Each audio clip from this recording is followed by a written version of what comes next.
Hello and welcome to another video from the only source of information that you need to not only survive the current apocalypse. And today I have with me Carlis McDermott. And why are you here? What made you, or what was the purpose of this visit for you? The purpose of this visit was for me, after listening to your videos for the last year and a half, was to come down here and get this place cleaned up so you could get out here and make more videos. Okay. That was the key purpose. Yeah, I was thinking you were going to say, so I could meet you in person. And I was going to like, well, you know, my purpose for getting you down here was to get my grass cut. Right. Which no, we didn't do that. But we did. He got out here with a chainsaw, and we were just trying to figure on how many trees they cut. I know that I had tags on about 250 trees, and they're not like these live oaks, but trees that are maybe that big around. And there's only about 50 trees left with tags on them, so they cut down about 200 trees and did it in a day because we've had bad weather and we were only able to get. But he got out here, and I was trying my best to help him. I eventually just gave up and went in the house, got cleaned up, and went to bed while he was out here. I woke up, he was still out here, and of course he almost died. But I think he knew that he wasn't going to be able to come out the next day because the weather report was bad, and sure enough, it rained all day. So we went out to eat with my mommy. Yeah, that's right. Had a great time. Yeah. And had a buffet and got to spend the whole day just talking and hanging out. Yeah, and you got your first experience with? Oh, the casino. We went down to the casino, and yeah, not for me. Yeah, I was watching him to see his reaction as to whether or not I wanted to be his friend anymore, and he did good. He was like, yeah, I was like, nah. This is really boring. And look, we didn't go there to gamble. That every casino, in case you don't live by casinos and you ever go traveling somewhere where they have casinos, they all have some kind of program for suckering you in. And so if you go there and you say you've never been there, they will usually give you a free buffet or a half-price buffet or something like that. But you have to, usually they'll give you a player's card and you have to stick it in a machine and pull the lever a few times or they won't give you the buffet. So we went out there, and I had actually made an agreement with my mom that she would take his card and go play because my mom enjoys playing. But I thought, well, why don't I see how Carlis reacts to gambling? Yeah. He seen real quick. I didn't like it. Yeah. Not for me. I didn't do anything. I gave my card to my mom and just let her go because I absolutely. But I paid for well, actually, my mom wouldn't take my money, but I paid for Carlis to get his card in the machine because they give you $5 for free, but they won't give you the $5 until you put your own money in. So we put some money in, and he gave the money back. Yeah. And did you win or did you lose? Yeah. Well, we were like $3 ahead, yeah, something like that. Something like that. That's another thing about it. But just before we get on to anything that's worth talking about, when they give you that thing, it seems to me like when I first went there, every time they would give me that thing and say, you can get a half-price buffet if you do this, they'll give you a limit. Like if you have to play for at least 10 points. And if you look on the machine, somewhere it'll say points, and it'll say 0. But every time you press a button, it'll say 1 point, 2 point, eventually get to 10 points. If you just press that button till it gets to 10 points, usually you'll end up getting your buffet for free. But most people will keep pressing that button until they're $50 in the hole. And that meal ends up costing them $55. So that's another trick that I have figured out. No, I quit real quick. I get to 10 points, we're done. Yeah, he wasn't even looking at the machine. He was just looking at that little number, and he was like, 8, punch. 9, Okay, let's go eat. 10. I was hungry, man. All this work made me hungry. So. Yeah, no lie, boy. That was some kind of buffet, wasn't it? Oh, it was. It was great. Fried shrimp. We wouldn't eat the boiled shrimp. You never even ate one. Nah, I've ate them before. I'm not a shrimp fan at all. Fried shrimp, yeah, I can stomach that. But I did try a crab cake. Yeah, I like those. I'm kind of glad you pointed at one. Yeah. Well, anyway, I guess while we're out here, we should go ahead and solve some of the mysteries of the universe. Well, yeah. Why not? Yeah, last night you asked me how, or no, actually it was Chris did it. He brought a friend with him, and he asked how I did my research. So we did. Wasn't it him or was it you? Yeah, it was both of us. We were kind of wondering how you did the research, how you figure out the words, to unravel all this mystery in the Bible. Yeah, and one of the videos that I'll probably make one day, like in the distant future, is going to be about a guy named Joseph of Arimathea. And so last night, I was doing this kind of freestyle because I really didn't know what I was going to find. But we clicked on the scripture about Joseph of Arimathea, and Joseph of Arimathea was the guy that came and got Jesus' body and put it in a grave, in a tomb. Do you think we should go ahead and give them the whole thing, and so that they know what's coming? Because it's going to be a year or two before anything's out. Yeah, I think this would be like a good prelude to all that. Yeah, I'm not going to hold back. So anyways, we looked up the word Arimathea. And most churches will tell you that he's Joseph of Arimathea because his name was Joseph and he came from Arimathea. But what does Arimathea actually mean? What was the city, right? Yeah, but it's the Greek word Arimathea. What does it mean in Hebrew? Or what does it? It was Rama, right? Rama. So we looked up Rama. Yeah, so it's not really Joseph of Arimathea. If you think about it, it's Joseph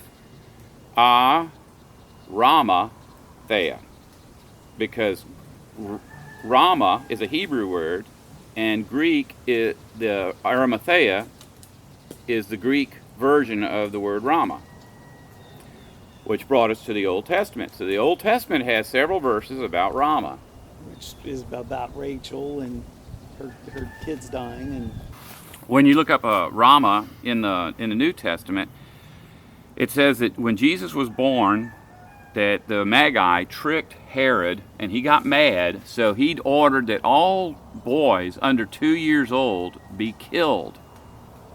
And those boys would have been killed where Jesus was supposed to be, which was in Ramah. And the reason we know that is because Luke reveals that the prophecy in the Old Testament which says Rachel is weeping for her children in Ramah because they are no more, then that indicates that the area where Jesus was supposed to be was named Ramah. That's a big hint. So Joseph of Arimathea, who was really Joseph of Ramah, came from the same city where Herod thought Jesus was. Is that correct? Right. So then we got to looking at the stories about Joseph of Arimathea, and in every single account he is with two other people. One is always Mary Magdalene, but the other one is always a different Mary. According to the churches, they got Mary, the mother or the mother of Joseph, and they've got Mary, the mother of Joseph. They've got Mary, the wife of Clopas. And in my head, I'm thinking that if all of these accounts are of the same event, and Joseph is always there, and Mary Magdalene is always there, then perhaps all of these other Marys are the same exact Mary, but they're just different aspects of who she was. And so do you remember any of the different things about Mary that made her stand out or made her different in each account? Well, just what you just said. I mean, every one of these Marys is a different son or a different name, but they're all kind of related at the same point, so. And here's one of the tricks that the churches do with their translations. One of the verses said, they used the word of a lot, remember? Yeah. Mary of Joseph. Now here's a double trick. Right. Mary of Joseph. So what it translates to in English is Mary the mother of Joseph, Joses. Mary the mother. But when we looked it up, the word mother wasn't there. It just says Mary of Joseph, not Mary the mother of Joseph. So we looked up the word Joseph. Right. And what is that? Well, it's the same as Joseph. Right, so Joseph in Greek is Joseph. So sometimes the translators translate the word Joseph as Joseph when it's for whatever reason, and other times they translate it as Joseph when it's talking about Joseph of Arimathea or Joseph, the father of Jesus, the adopted father of Jesus.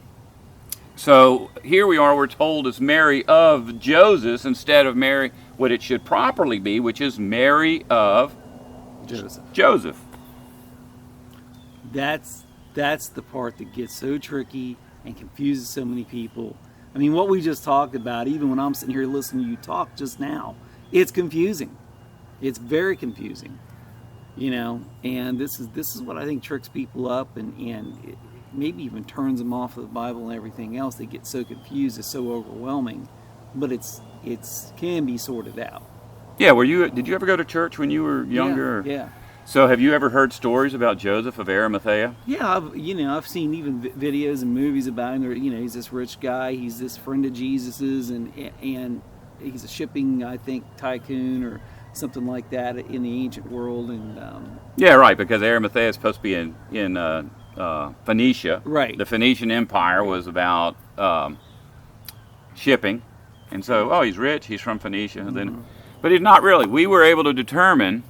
Well, there's some. Why I would say that Rachel is weeping for her children is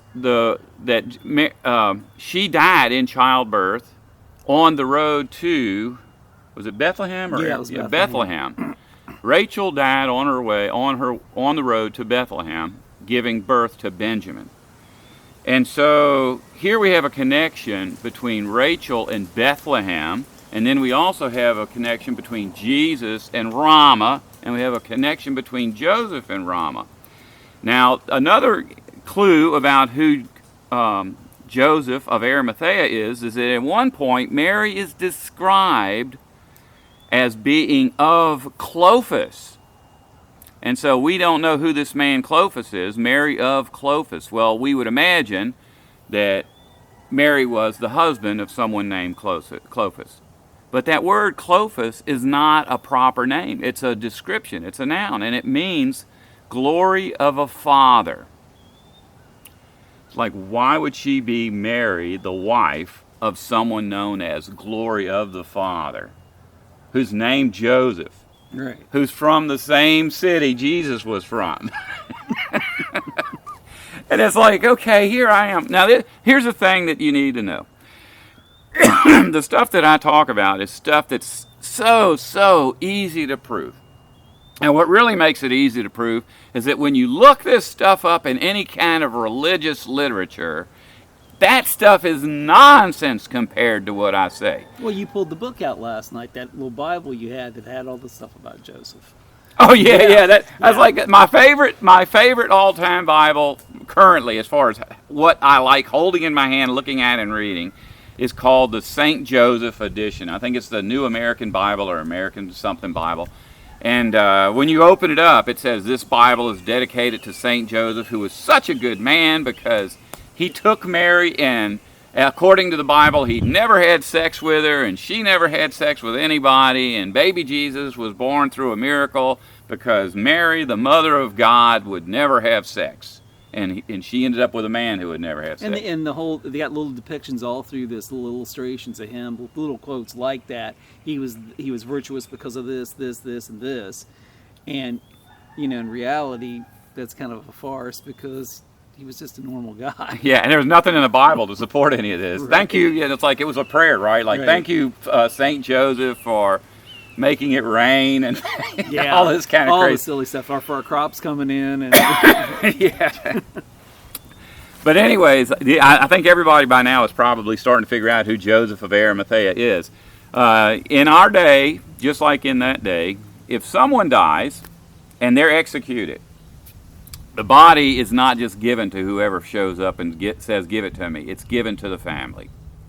And so when it says that Joseph of Arimathea put Jesus in a tomb that he had purchased for himself, that was his family tomb where he would eventually be himself. all of his wives and children would be there themselves. And since Jesus was put in there, it seems like Joseph of Arimathea had to be part of Jesus' family. Yeah. Seems logical, right? Right. Because when he showed up, it's like Jesus was nailed up, and a little while after that, Joseph shows up and asks Pontius Pilate, "Can I have the body of Jesus?" And Pilate says, "I didn't even know he was dead." So he calls the soldiers and said, "Did Jesus die?" And they say, "Yes." Says, "Okay, give the body to Joseph." Mm-hmm. Well, later, we're told that Jesus comes, he's resurrected, and he comes back, and he meets with two disciples on the road, and one of the disciples is named Cleophas.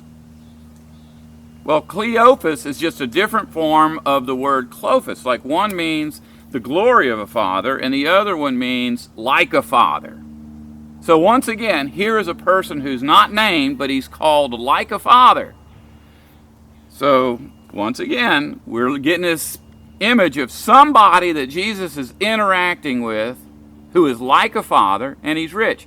Now, a lot of people say that, well, Jesus' father would have been poor.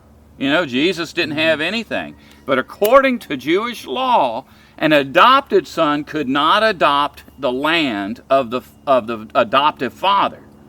The only person that could do that was a natural son. So Jesus would have been poor, but that doesn't mean that Joseph was poor.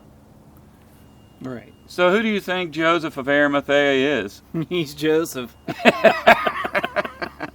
And this is not all. Like, this is not just I'm not just trying to throw together a couple of oddball facts to make my point.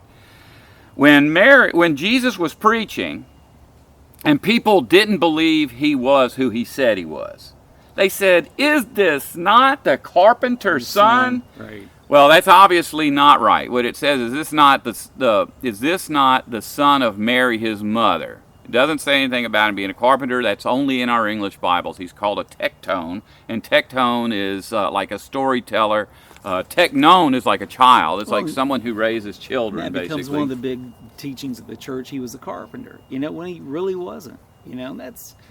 Yeah, well, what's if God? he was, he would be breaking with the Ten Commandments. Yeah, what does the Bible say about builders or killing trees to make You're not things? supposed to kill trees. Your Ten Commandments. Your stealing is to take away. So if you're going to cut down a tree and kill something, you're going to take it away and you're going to build something. Well, he's the cornerstone that the builders rejected. So he's not going to be building anything. He's going to be walking around telling stories, doing what he did. Right. But at that point, when they said, "Is this not the son of Mary?" they said, "Are these not his brothers?" Mm-hmm. And so I think, I always get this one confused. Peter was called Cephas, and he was called the Rock. Foundation. Yeah, but there was a word that they used for Peter. But anyway, it says, "Are these not his brothers, James?" And once again, Joseph, not Joseph, but Joseph, and Jude, and Peter.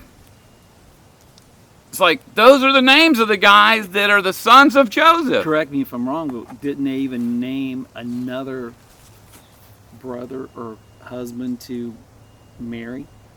Oh, yeah. Well, wait a second. It started with a Z. I can't think of his name now. Oh, no. That's okay. Here's another thing we're working on that may or may not be provable, and I may not even should talk about it, but I'll let you know that it says that when Jesus was talking to John and James, the sons of Zebedee, that the mother stood in and said, "Let this one sit at your right hand and this one sit at your left hand." And Jesus said, "It's not for me to choose who sits at my left hand and my right hand, but it's for my Father in heaven." Well, those men are named James and John. Right.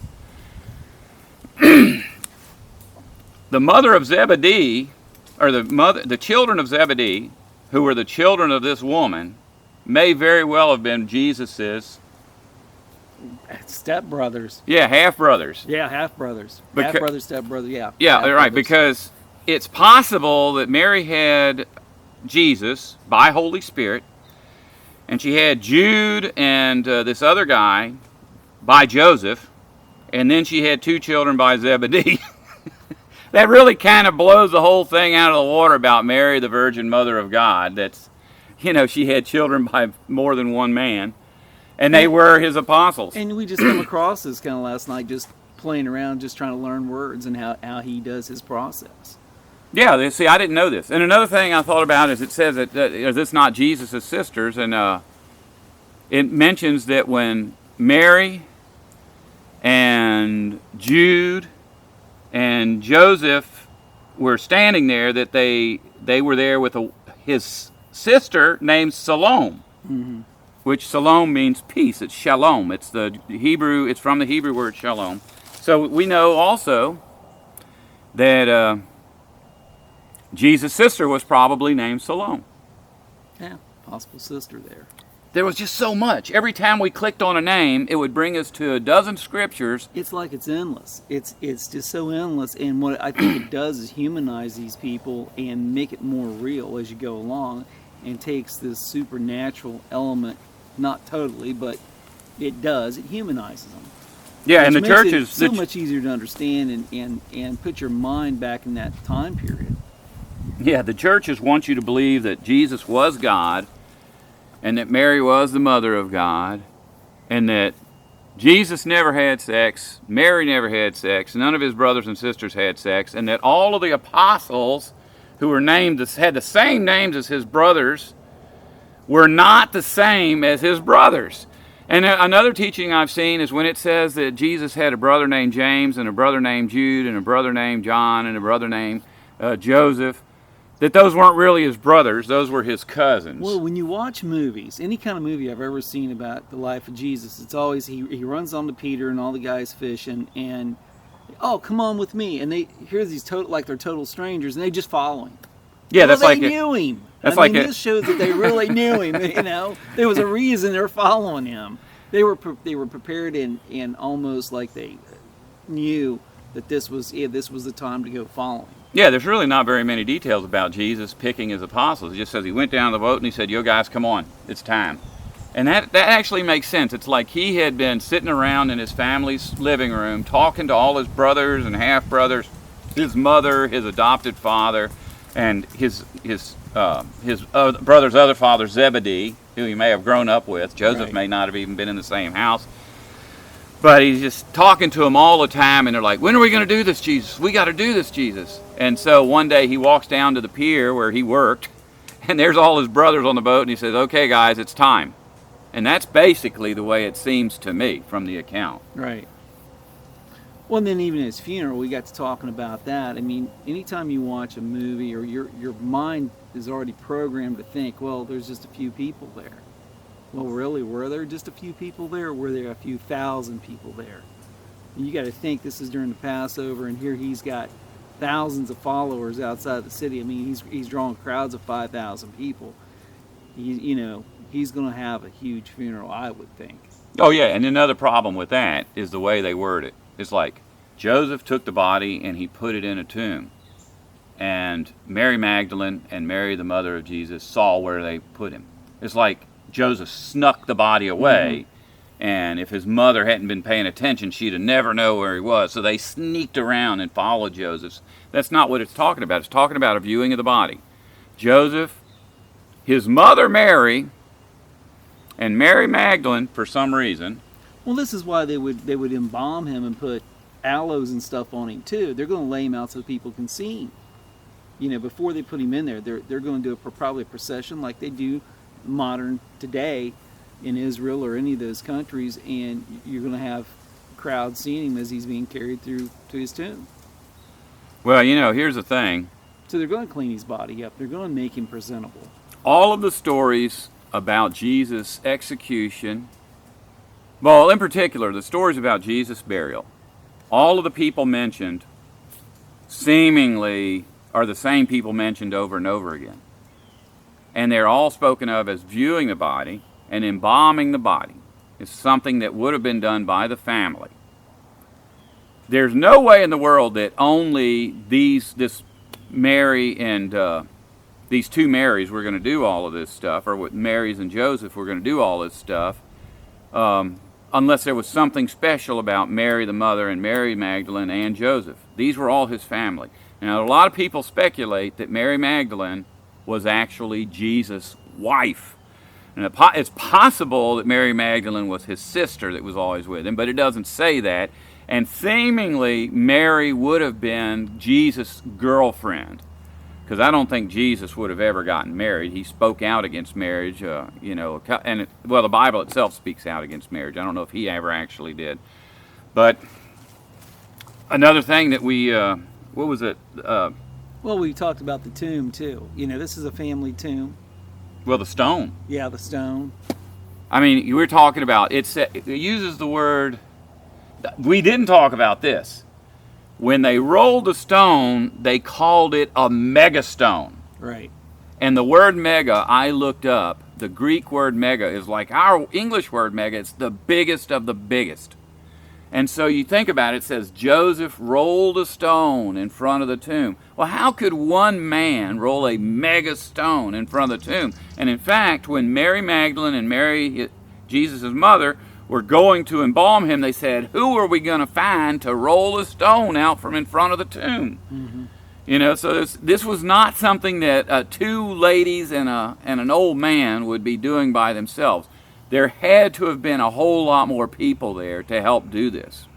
Right. And in fact, it says that an earthquake, and angels and an earthquake moved the stone. It's amazing. You just keep going with this, and all these new details open up that you've never, ever seen or heard. And, these theologians and these scholars out there, what are they doing? It's right there.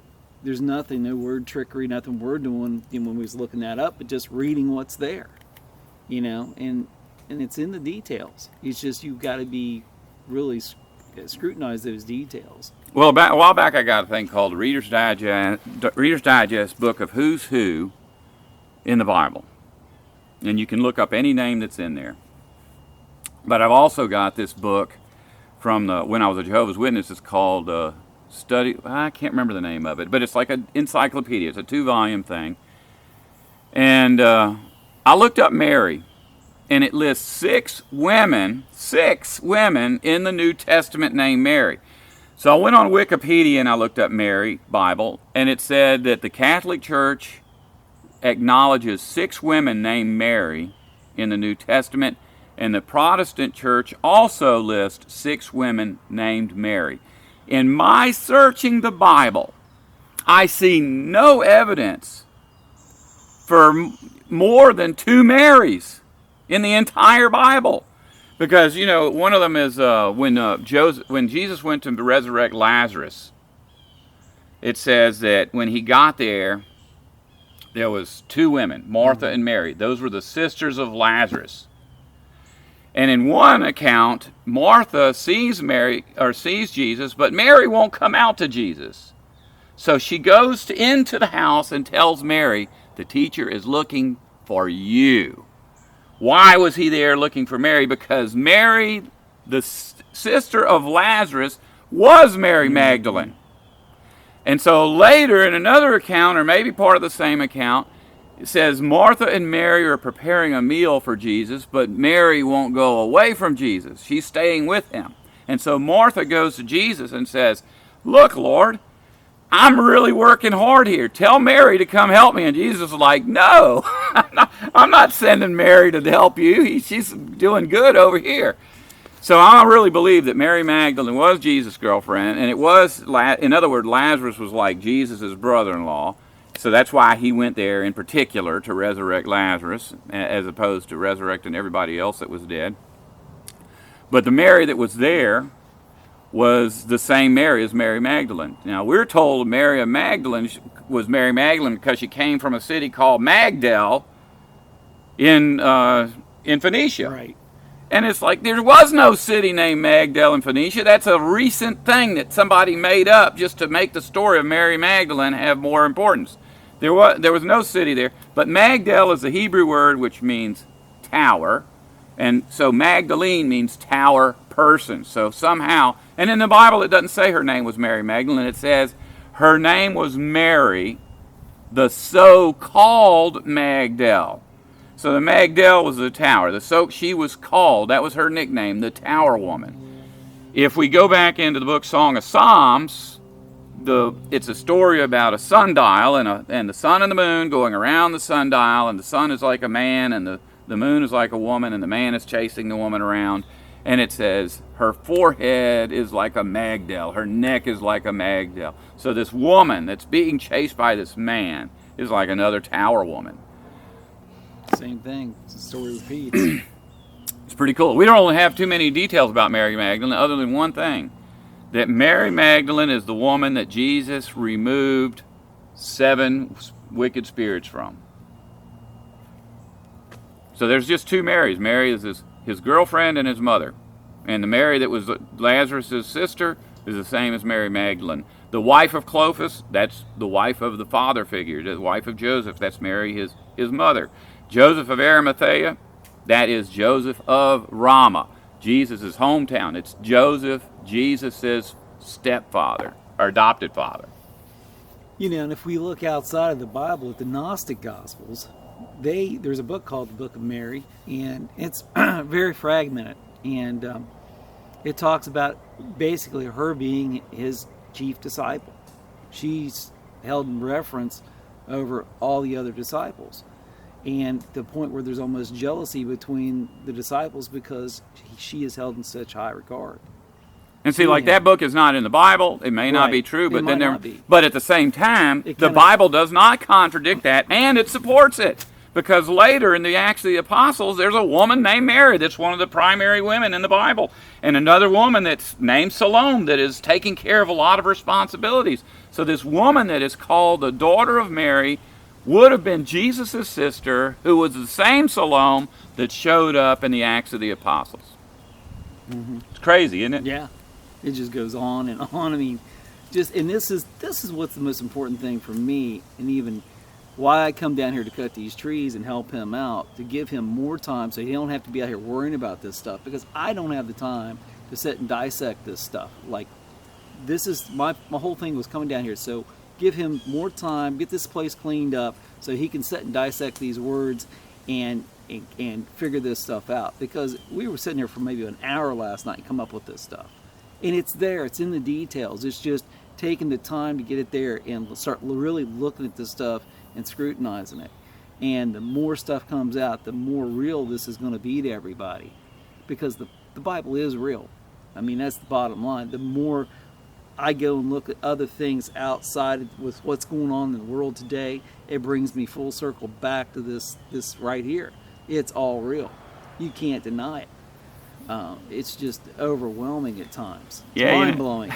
I've never ever liked for people to come help me.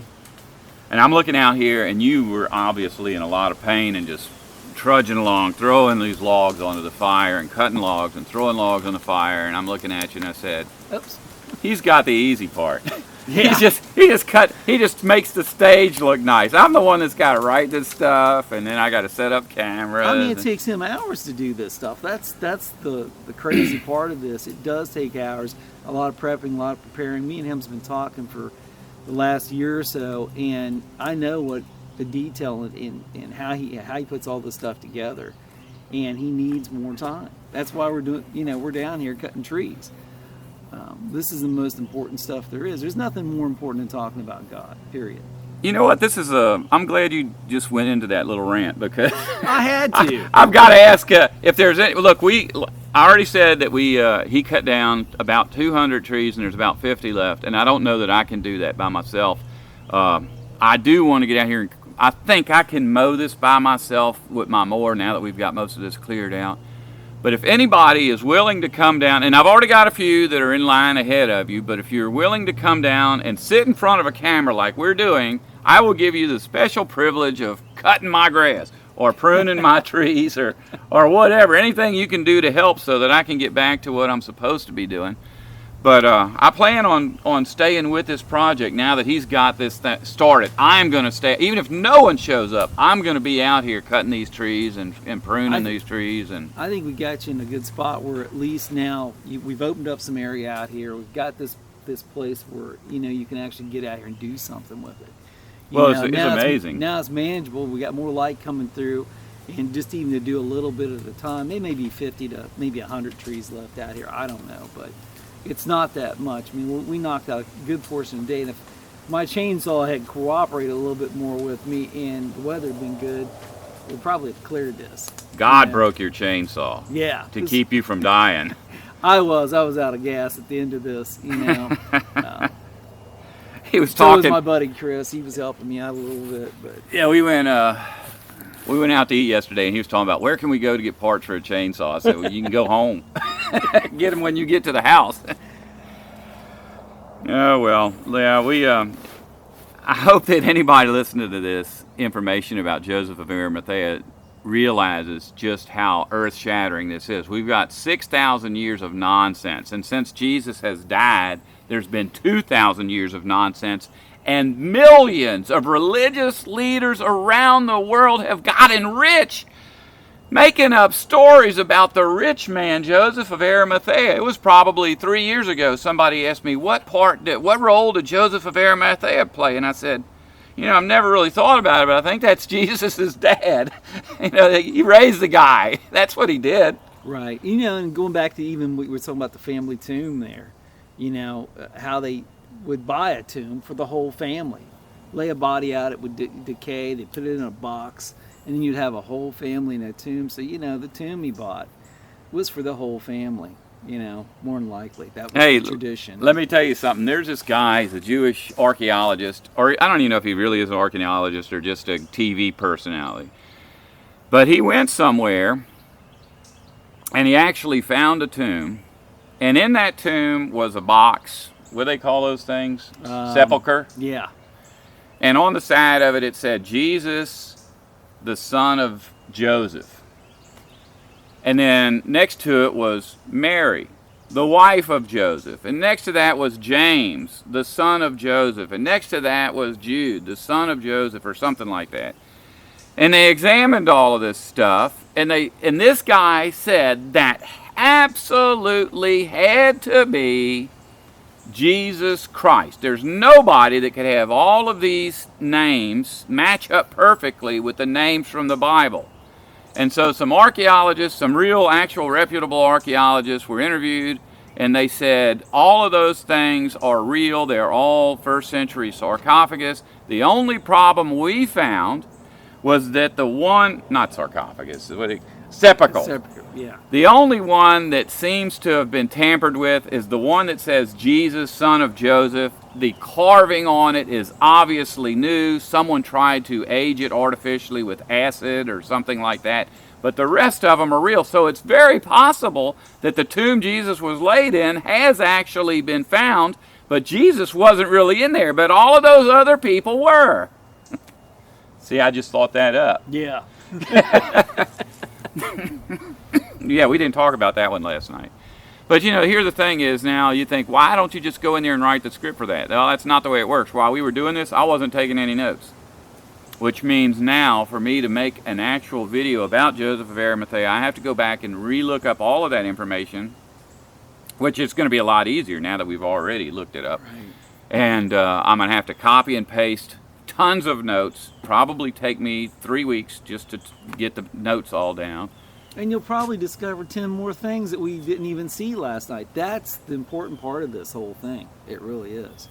The details are there. So many people tell me, oh, the Bible contradicts itself. It's confusing. And I'm like, I don't think it is. I think it's right there. It's just the wording and the translations, a lot of them done on purpose to mislead you. But once you unravel them, man, there's a whole new story there.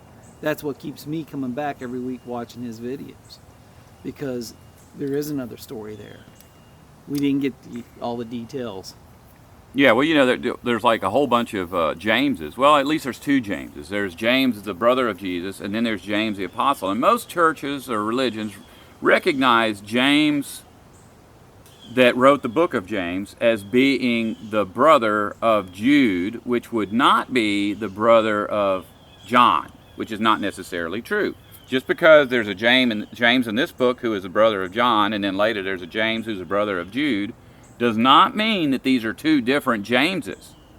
If James and John and Jude were all brothers, it would be proper to call him James, the brother of Jude, or James, the brother of John. So we're making two people out of someone who's really one person.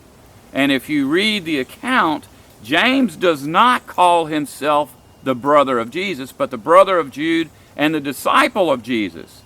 So, here we have again the same names that are listed as the sons of Mary and the sons of Joseph. And we have a Joseph of Arimathea. I just don't think there is any way around this. Joseph of Arimathea was Joseph, Jesus' adopted father. And if you don't want to survive, don't listen to us.